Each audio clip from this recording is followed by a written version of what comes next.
Previously on Weird World.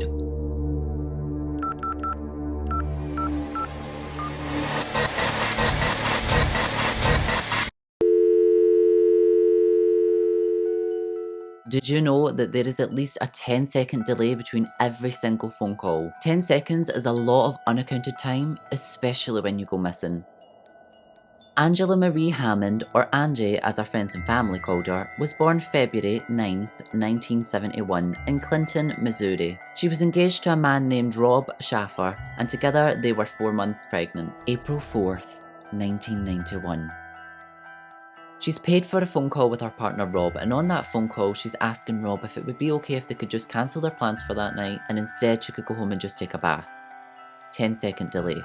Rob was about to respond when Angela looked behind her and said a suspicious looking guy had just pulled into the parking lot she was at in an old beat up truck. Pickup truck that keeps circling around the block. Do you recognize the truck? No. He's probably not from around here. She said he's just parked the truck near the booth that she's in and he's getting out with a flashlight. I think he's lost something and he must be looking for it. 10-second delay. Rob can hear Angela through the phone asking the guy if he needed any help and if he needed to use the phone that she was on. 10-second delay. Rob could also hear the guy reply by saying, "Oh, it's okay, I'll try again in a few minutes, you just continue with your phone call." 10-second delay. Then, on the other end of the phone, Rob hears Angela let out a harrowing scream and then the line goes dead. 10-second delay, which means by the time Rob heard Angela scream, she was gone.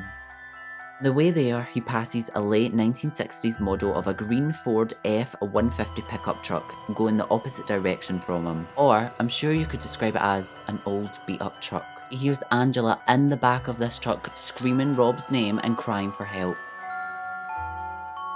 The unsolved kidnapping of Angela Hammond, now live on my channel. Hey everybody, and welcome back to my channel, and welcome if you're new. My name is Declan and thank you so much for joining me for tonight's video. If you enjoyed that trailer, then be sure to check out my Weird World playlist here on my channel. I have covered so many interesting cases and I'm sure there is so much for you to watch. This video contains major F.R.I.E.N.D.S spoilers, so if you haven't seen it, you've been warned. Did you know that the inventor of the television ended up regretting his own invention because he's seen what it had become? This is Weird World, and today's video is going to be a little bit different because I am going to be exposing unknown F.R.I.E.N.D.S conspiracy theories. Let's get right into it.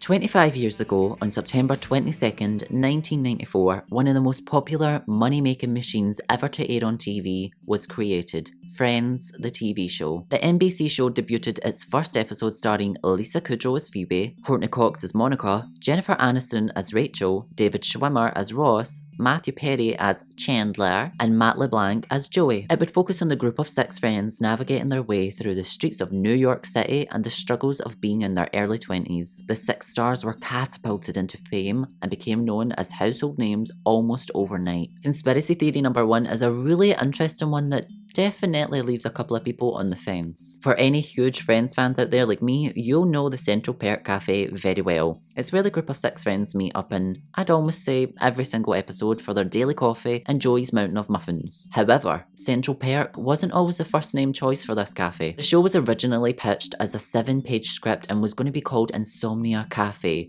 which makes this conspiracy theory a really strange one. It's said that the entire show is all based in a mental institution and is a figment of their imagination. What if all 6 friends are confined to this mental institution and can only move around certain rooms? So they're confined to like maybe set 4, which is like the cafeteria, their own rooms, places like that, but in their minds they've created the girl's apartment, the guy's apartment, Central Perk. After all, that is as big as the locations get when it comes to F.R.I.E.N.D.S. They never really go outside of them. You're probably sitting there wondering, oh, I clicked in this video and it's already sounding like nonsense. You may ask yourself, why would they be in a mental institution? Well, here's why. Apparently, they are all suffering from a personality disorder. This would explain why every single time someone tries to get close to the group, whether it be Phoebe's boyfriend Fisher from season 1, who all the friends claim to, in a quote, hate, or Janice, Chandler's love interest from the early seasons turned the one they all tried to avoid, would never be fully let in. Maybe all of these secondary characters were people that were checked in intermittently to this institution, or maybe they were family members or friends that were coming to check certain ones of the friends out of the facility, therefore posed a threat, and that's why they could never fully be accepted into the group.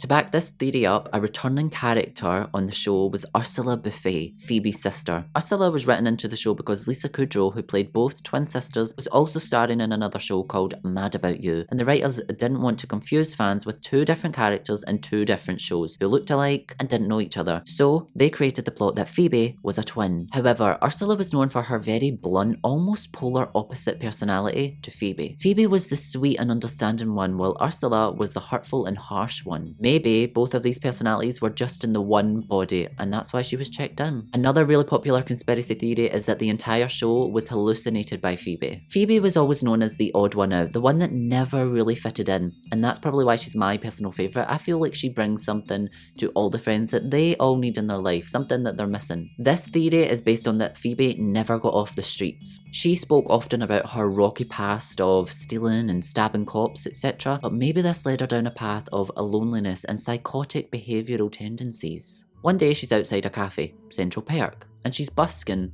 something she always does on the show, and a girl walks past and drops in some money. The girl then walks into the cafe and sits down with her 4 other friends, bringing the total to 5. Phoebe, while still standing outside, follows this girl with her eyes and looks in through the window at this group of 5 friends. What if Phoebe envisioned herself as one of these friends, bringing the total to 6? We also know that Phoebe done a little bit of drugs on the street, so something like this with the hallucination kinda adds up. It would also make a lot of sense because she does have OCD tendencies with things having to be in sequence. Why didn't you take the job? Because at that time, you see, I thought that everything that rhymed was true.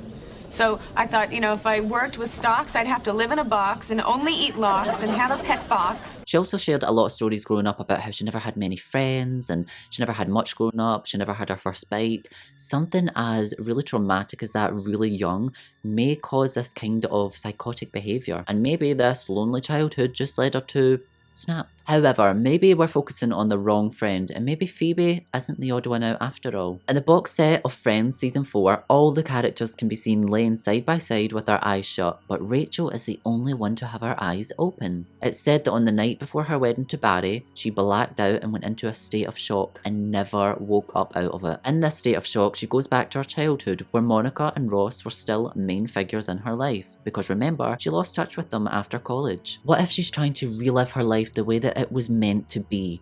Falling in love with Ross, making friends that aren't stuck up, being independent, doing all the things that should have been done in the first place. I mean, it's possible. The next conspiracy focuses on the Gellers, my personal favourite. Judy, the mum, Jack, the dad, and Monica and Ross, brother and sister. Judy makes it more than clear in almost every single episode that she's not too fond of Monica but adores Ross. Fan theories suggest that Monica was actually the result of Judy having an affair. Therefore, it left Judy with a little bit of resentment towards Monica because she was a walking and talking version of her mistake. Whereas Ross, on the other hand, is praised for everything that he does in life. Ross can do no wrong, and this is because Judy can find it easier to show love to Ross because that's the life that she wanted, whereas Monica is a little bit harder to show her love because that was a part of Judy's past that she doesn't really want to accept. Another really out there theory about the Gellers is that Monica doesn't even exist. In season 9, episode 5, Judy is explaining to Rachel, Ross's baby mama and longtime lobster, that there was an incident when Ross was younger that he had severe attachment issues. The whole conversation arises when Rachel is too scared to go for her night out with Phoebe and leave Emma alone. Judy comes over to babysit just to try and make it a little bit easier for Rachel, and she gets into explaining that it's totally normal to have these fears and this is just what new mums go through. Judy then tries to reassure Rachel that it's perfectly normal by telling her a story about Ross and when he was younger. She said that there was one time when Ross was younger having a tea party.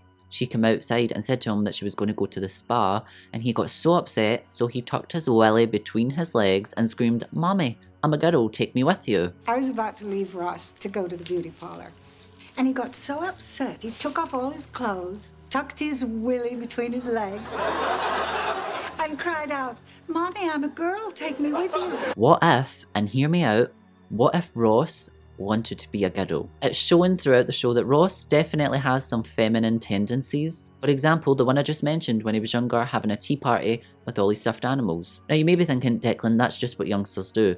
I personally done stuff like that, so I totally get it. Although, in season 8, episode 17, the one with the tea leaves, Ross hunts down his ex, Mona, because he left his pink shirt at her place. He goes to extreme lengths, camping out in her house to steal it back. In season 10, episode 9, the one with the birth mother, he goes girly shopping with Rachel, to which the pair's shopping bags get mixed up. Ross ends up wearing a bright pink jumper even after he realises it was for a girl. In season 7, episode 13, Ross and Monica return home because their family home is up for sale, so they're told to come back and clear out a box of their memories. Although it's discovered that Monica's is all ruined because Jack chose to use them as a diversion for the water that floods the garage every spring. Side note, this also goes to show that Ross is their favourite because of course Ross's had to be protected and Monica's had to be ruined. So wait, Ross's stuff is fine, but I have no memories because you want to keep the bottom 2 inches of your car away from water? While Ross is already aware of this situation about Monica not being the favourite, he tries to make Monica feel better by filling up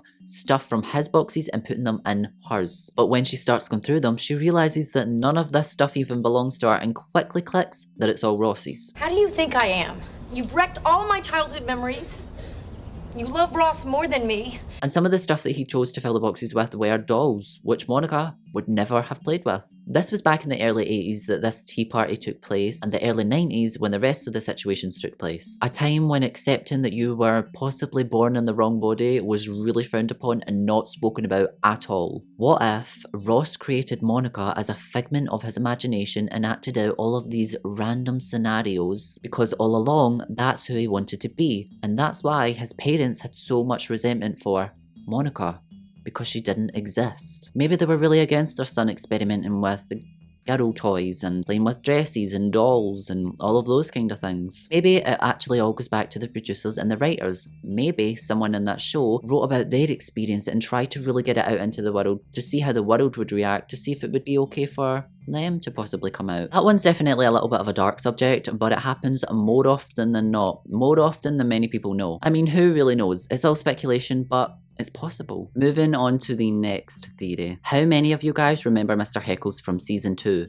Well, he just vanished one day. No farewell, his time in the show just came to an abrupt end with him passing away. And you really didn't get to see why or how this all took place. In the last episode, he comes upstairs to Monica's apartment to complain that the friends are making way too much noise and it's disturbing his birds. He was known for lying because he didn't even actually have birds, he just lied about everything. He lived directly below Monica and Rachel and he would harass the friends by banging on the ceiling, Monica's floor, with a broom that he kept handy, for such times as it being too loud for his birds. However, in this specific situation, when he comes upstairs to confront the friends, he says that they are disrupting his dinner guest, which Monica politely replies, "We'll try and keep it down, Mr. Heckles." Now, as I've said, he lives directly underneath Monica, so it only takes maybe a minute to walk up the flight of stairs, which surely means there's no point in locking your door, right? Several minutes after Monica shuts the door, you can hear the broom banging on the ceiling, to which Monica and the rest of the friends start banging on the floor. After about 3 bangs each to try and shut each other up,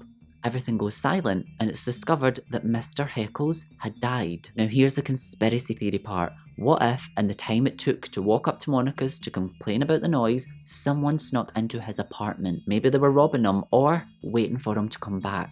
An altercation happens and that's the banging that you hear. It wasn't the broom, it was Mr. Heckles banging for help.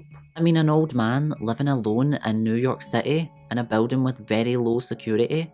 It's possible he was murdered. Moving on, and this next conspiracy theory is a really interesting one. In season 2, episode 3, when Mr. Heckles dies, all the friends all come together to clean out his place because, as it turns out, Mr. Heckles left everything to the noisy girls upstairs. The girls took it as a laugh because this was kinda like Mr. Heckles playing the final joke on them, because it turns out that all he left them was a bunch of crap. Although one friend, Chandler, is put into a state of panic when he realises he was just like Mr. Heckles after reading his yearbook. All everybody wrote was that he was the funny one and always the one to make everybody laugh and crack the jokes, never took anything serious, nothing personal, and He then died alone. Chandler then has an epiphany and realises that all Mr. Heckle's done was sit inside, make jokes and watch TV. He also had no long-lasting relationships, which was something Chandler was already battling with. This was a trigger to Chandler because he is also known as the one that sits inside, watches TV and makes a lot of jokes. And this results in sending him into a downward spiral of self-pity. We see at the end of the episode that Chandler kind of says his final goodbye to Mr. Heckles in a way that he's learned something from it. Goodbye, Mr. Heckles. We'll try to keep it down. But what if Chandler actually returns back to his apartment, turns on the TV, makes a few jokes, and never builds a meaningful relationship? Now, I know you're probably thinking, Declan, I've seen the show, and I know that he goes on to adopt a beautiful baby with Monica, and the two of them go to live outside of the city in their beautiful suburban home. You know the home, the one with the window in the attic, and the beautiful neighbourhood where the kids can ride the bicycle down the street. The one where they want to live like beavers. But wait a minute, that house kinda sounds familiar, and it kinda looks familiar, doesn't it? That's because it's the exact house that the McAllisters live in from Home Alone, the movie.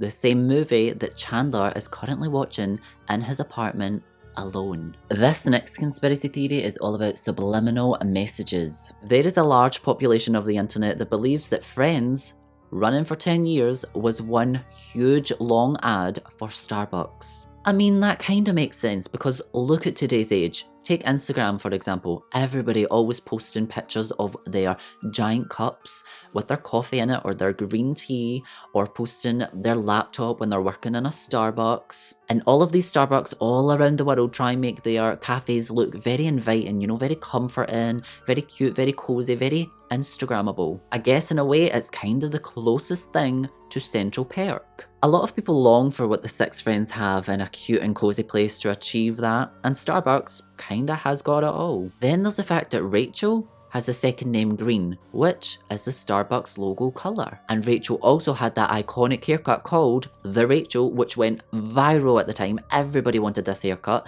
which, correct me if I'm wrong, but it looks almost exactly like the Starbucks logo. Or at least they both look really similar. But then again, there's also other things that back this up. For example, Ross and Monica's last name, Geller. And Geller, translated in German, means to yell, which is exactly what the Starbucks baristas do when they're shouting your name. You might be saying that that one's a little bit far-fetched, but take a look at your social media and see how many people are posting their giant cups of coffee in Starbucks. Isn't it very similar to what the six friends would have posted if social media was a thing back then? I really don't know if I believe all of these conspiracy theories, but they definitely were fun to learn about, and some of them actually make sense, some more than others, I'll admit. Let me know what you guys think of them though in the comments below, and let me know what topics I should cover next. Like, subscribe, do the whole thing. This was Weird World, and this was some unknown conspiracy theories about Friends, the TV show. Stay tuned, and I will hopefully see you guys in my next video.